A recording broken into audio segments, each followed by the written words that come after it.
Hey there, everybody. We are back. That's right. They are back. We are back with my recap and review of All the Queen's Men, Season 4, Episode 1, Hail Mary. And the synopsis for this episode reads: Madam goes on a mad dash to find out where Santiago is holding her father, and Amp tries to apologize to an uninterested dime. And Doc realizes he's been outplayed by Detective Davis. And I'm going to tell y'all right now, Doc is stupid as they come, and I'm about sick of Dime and her weak self, and I just don't know. But let's jump right in with this recap review. But before we get started, if you are new here or if you are returning here, and you have not subscribed to my channel as of yet, please take a moment right now, hit that subscribe button, then hit the notification bell and select all, and let you know every time I upload any new content to this channel. Then I ask that you smash that like button, which is the thumbs up button. I want you to write a comment and join the conversation, and then share the video, because sharing is caring, everybody.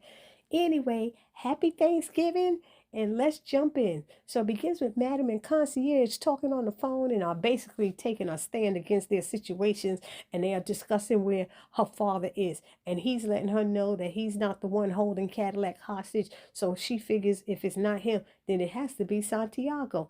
So Concierge wished her luck and then had the nerve to offer his condolences to her. I guess he's letting her know that her father is either dead or will be soon. And then he hung up on Madam, and she was not happy about that. Then we have Big D in the locker room arguing with Amp again about Dime, because as we saw in the last episode, Amp punched him while they were all performing a routine on the Eden dance stage. So of course Big D is always talking mess, and he told them all he's a lover and not a fighter. But if Amp F around with him one more time, he gonna find out. I said, well, what he gonna find out if you're not a fighter? I'm just saying, you just said you're not.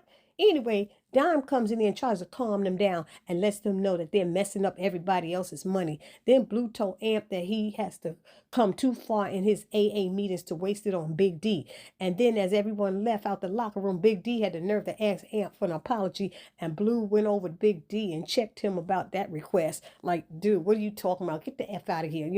But let's be real, y'all. Dime caused all this mess. Dime messing with two men at the club is the cause of all this mess. Dime is the reason why Amp can't get over what happened to him. He could be dead because a Dime didn't know what she was talking about. Yes, she apologized over and over again, but sometimes when you go to sleep at night and think about how the hell you could have just got killed, come on now. Dime, you the problem, girl. You ain't the solution. Stop acting like you all that. Anyhow, now we have Concierge. He's telling Santiago that he's got too much at risk, and that he's got too much business tied up, and it's all in jeopardy because of him. But then Santiago telling Concierge that it's all because of his mistress, Madam, and that they're all going through this. And Concierge reminds him that his marriage to Lotus was just a business arrangement, and that's it, and he knows it. And he told him that since he's already given him what he's needed, he's just going to pull back and step away a little bit. But Santiago told him, no, you ain't. You can't do that in the middle of a war. Then added that he won't be satisfied until Madam's lifeless body is hanging from a bridge in the middle of the city. And I'm like, what city is that? Does anybody know what city that was he wanted her to hang in front of? I'm just asking. I don't know. Anyway, now back over at Eaton, Dime comes out onto the dance stage, somewhat apologizing to the women for what just transpired in the earlier dance routine. And now she's calling the men of Eden back out there onto the stage to try it again and give the females what they paid for. And that makes sense. So the men come back on stage and these soft looking fur coats and stuff, they long. I was like, ooh, those look nice and soft. And it looked like they were blue, but with the lights and everything, maybe the color, who knows what color those coats was. But that could just be the lighting in the club, like I said. And they did their thing with their lovely, muscular, chocolate shades of sexy selves. I tell ya, honey. And so we see that Amp and Big D are still shooting dirty looks at each other on the stage. Now over to the police precinct, where we have Detective Davis last season someone called her Detective Gadget, and I thought that was so funny, y'all. Because I used to watch that show as a child. Detective Gadget, but she doesn't have any gadgets on her. She just a lying little heifer to Doc, acting like she's falling for him. Anyways, we have Detective Davis and DA Ross talking, and Davis tells her that they should have the test results back from the lab that will hopefully match Doc's DNA from his shirt to Tina's blood. Why does stupid Doc still have that damn shirt around, y'all? Somebody tell me, how stupid is he? He should have burned that, washed it, or thrown it away a long time ago. Wasn't Tina killed at least a month ago or so? Come on, somebody tell me. Please put it down in the comment section if you know.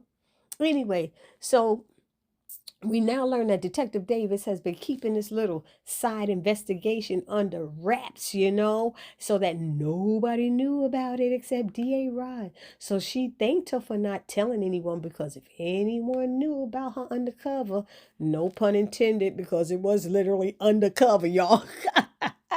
Undercover investigation, it would probably have been over before it got started. We also learned that Detective Davis is up for promotion as lead detective if she is able to bring Madam in for her crimes. I said, see, I tell you, Doc was stupid. Madam told him to stop messing with her, and he didn't listen.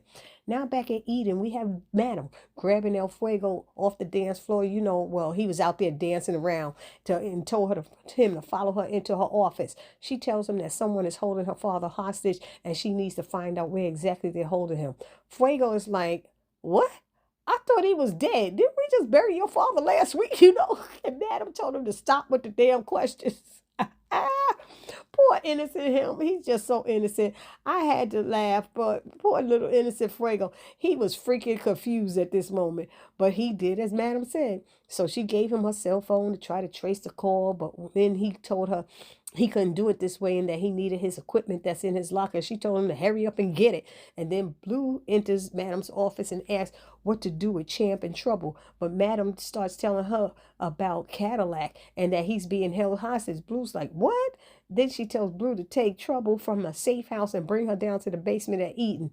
Madam then asks where Tommy was, and the next thing you know, we see a scene with Tommy's out in some woods or graveyard or some place, digging a hole to put a dead body in of a man who owed Madam money, I believe it was. And while he's digging, another man walks up dragging a black bag with a body in it. And the guy walking over to Tommy is named Smoke. And they actually know each other. I said, Lord, this is funny.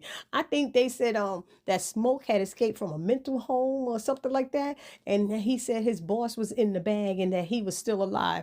He got mad at him for taking him off the work schedule because he had shown up to work late too many times. I said, this why you gonna kill your boss because he took you off the schedule?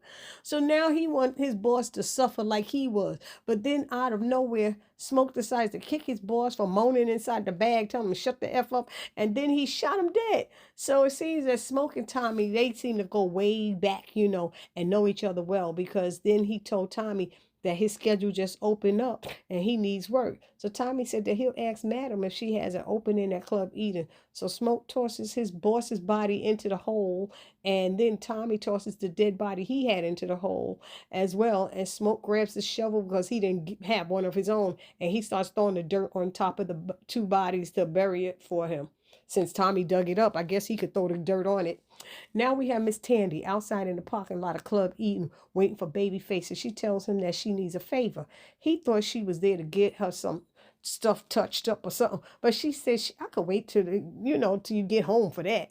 But then she told him that she needed a gun tonight, but did not tell him why. She told him that it cannot be traced. So Babyface said he's not making any promises, but we'll see what he can do. So he goes into Eden and later asks Midnight for a gun, but did not tell him who it was for. Midnight teases him and calls him killer because of what happened to Miss Patty. I remember Miss Patty 2 seasons ago. He knocked her over the terrace.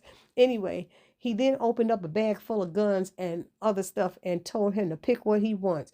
And Midnight told him that if he planned on doing something stupid, then make sure that he wipes the gun off real good. So now back at Madam's office, we have Fuego still trying to pinpoint where the call came from that was made to Madam's, but about her father. He tells her that the signal keeps bouncing around because they have scrambled the signal somehow, and that it could take him a few days to pinpoint the location.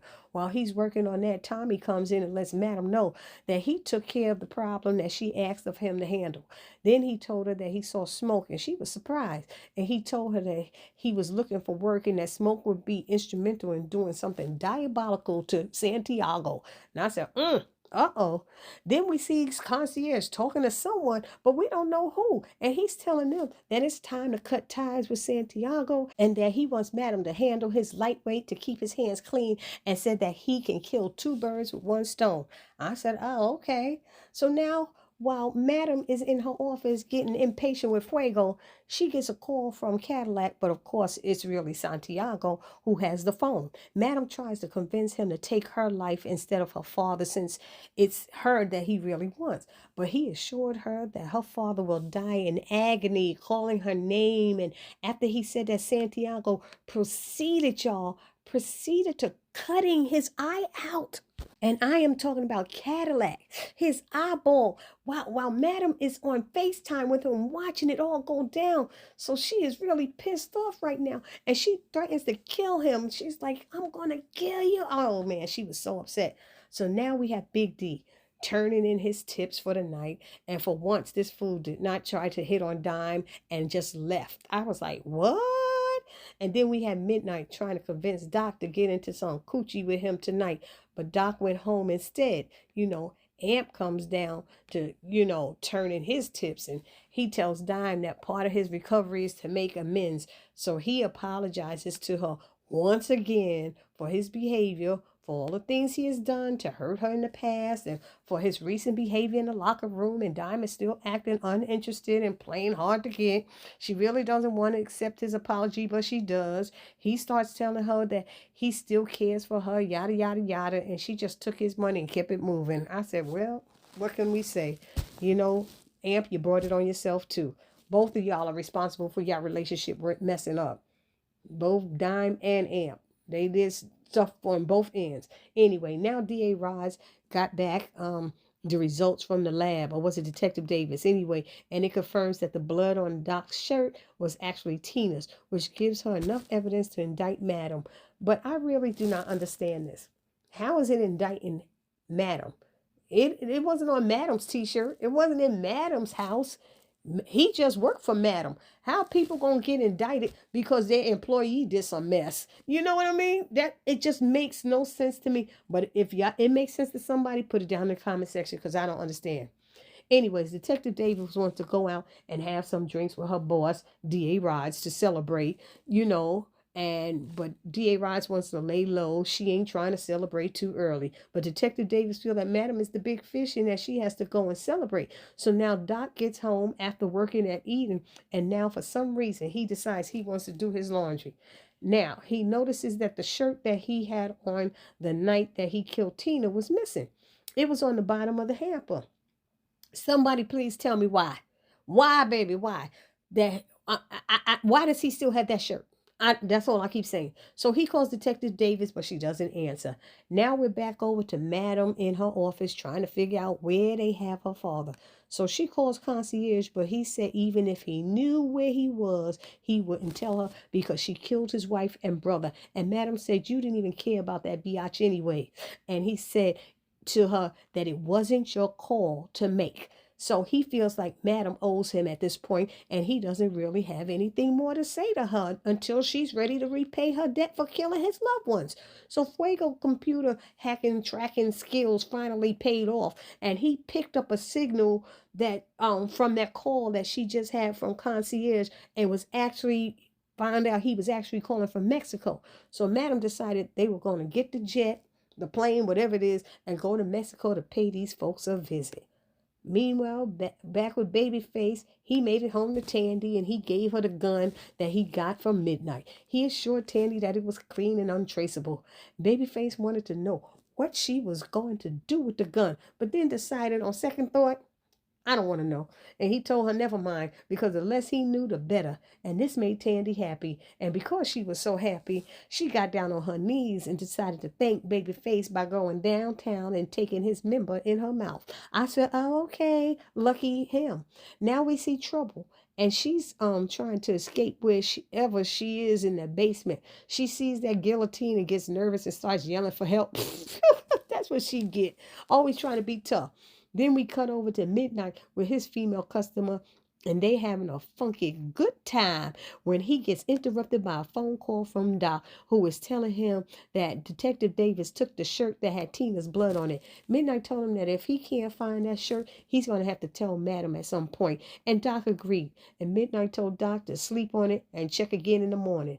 Now we see Dime, and she runs into Big D at his little late night diner or eatery, and he was sitting eating, and she was taking her food to go. But of course, Big D wanted her to join him, so he laid on some of his southern charm, which seems to always work on Dime every time, you know. And he asked her to join him, and of course she did. So they ate and chatted together. And I thought, I don't know what episode it was or season, but I thought she didn't want to have anything to do with him after, what was that, seeing that dead body in his trunk or something? Anyway, next we move over to the concierge in Mexico, and we see him being a tough guy in some warehouse with one of his employees. I'm presuming named Miguel. I'm presuming it's an employee because he was telling Miguel, you didn't deliver the product on time. And he told Miguel how disappointed he was in him. And then he shot him. But before he finished the job, Madam walked in and shot the other guy who was standing by watching this all go down. She told concierge that if he didn't tell her where her father was, that she was going to take care of him next. So I guess he does. But before we find out, it switches over to Doc, who finally gets in touch with Detective Davis, and he wants her to return his shirt. And she reminded him that he left his bloody shirt laying around when he knows that she's a cop. She told him that it's not him that she wants, nor does she want to arrest him. She said that she has bigger fish to fry, and I'm figuring that she means Madam, and that it's not his time yet, which means she may at some time come after him at a later date. He's so dumb. He should have listened to Madam when she told him to stop messing with her, but he didn't listen. Even Midnight tried to get him to stop, but he didn't listen. Meanwhile, D.A. Rods is on the phone outside trying to figure out which judge is going to be handling Madam, because she said that they can't have her going before some weak judge. And you got that right. Then suddenly shots ring out, bullets are flying everywhere, and the DA starts ducking to save her life. All of a sudden, who do we see driving a car wearing dark shades and a headscarf? And some gloves, but Miss Tandy. And it looks like she is laughing like a crazy woman after shooting at her girl D.A. Rods. And lastly, we have a scene with Madam, Blue, and Tommy having a shootout with some of Santiago's men, it seems. They are outside of a warehouse where she thinks her father is being held. So I guess y'all concierge must have given her this location. Now Madam wants to rush in hot, but Blue doesn't think that it's a wise thing to do for them to go in there alone because they are outnumbered. But Madam doesn't care. She wants to go in hot, and that's just what they did. So they rush inside with guns blazing, and they are taking out any and everybody who tried to get in their way. I said, I hear y'all. Then they ran into this one last guy who was so scared that he peed on himself. And she asked him a question, but he didn't speak any English.